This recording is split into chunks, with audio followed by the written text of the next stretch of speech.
আসসালামু আলাইকুম everyone, welcome back to my channel.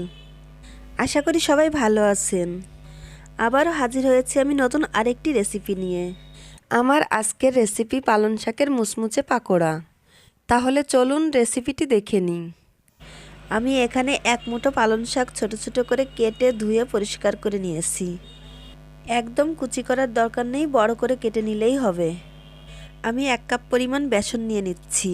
আর এই বেসনটাকে আমি 2-3 মিনিটের মতো ভেজে নিয়েছি। ভেজে ঠান্ডা করে তারপর ব্যবহার করছি। এখন দিয়ে দিচ্ছি 2 টেবিল চামচ পরিমাণ কর্নফ্লাওয়ার।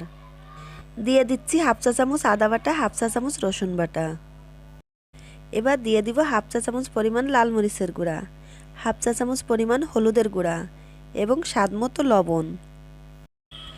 দিয়ে দিচ্ছি 2 টেবিল চামচ পরিমাণ ধনিয়া পাতা কুচি, 1 চা চামচ কাঁচামরিচ কুচি, আর দিয়ে দিচ্ছি আগে থেকে ধুয়ে কেটে পরিষ্কার করে রাখা পালং শাক। প্রথমে শুকনো উপকরণগুলো হাত দিয়ে ভালো করে মাখিয়ে নিচ্ছি। শাকের কিন্তু নিজস্ব পানি আছে, এই জন্য শাকটাকে ভালো করে চটকালে শাকটা ফোলা ফোলা থাকবে না এবং এ থেকে কিছুটা পানি বের হবে। দেখতেই পাচ্ছেন শাকের গার পানি দিয়েই কিন্তু আমি ডোটা প্রায় মেখে নিয়েছি। এখন আমি সামান্য একটু পানি অ্যাড করলাম।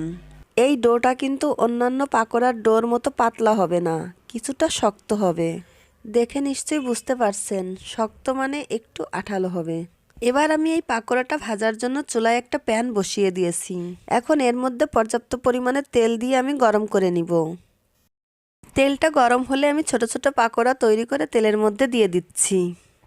পাকোড়ার এপিঠ ওপিঠ 2 পাশই উল্টে পাল্টে ভেজে নিতে হবে। পাকোড়াগুলো ভাজা হয়ে গেলে তেল ঝরিয়ে তুলে নিতে হবে। এই পাকোড়াগুলো তরজলদি হয়ে যায়, খেতেও ভীষণ মজা। মুচমুচে এই পাকোড়া চায়ের সাথে খেতেও কিন্তু ভীষণ মজা লাগে। আশা করছি আমার এই সহজ রেসিপিটা আপনাদের ভালো লেগেছে। ভালো লাগলে ভিডিওটাতে একটা লাইক দিবেন এবং আমার চ্যানেলটিকে সাবস্ক্রাইব করে আমার পাশে থাকবেন।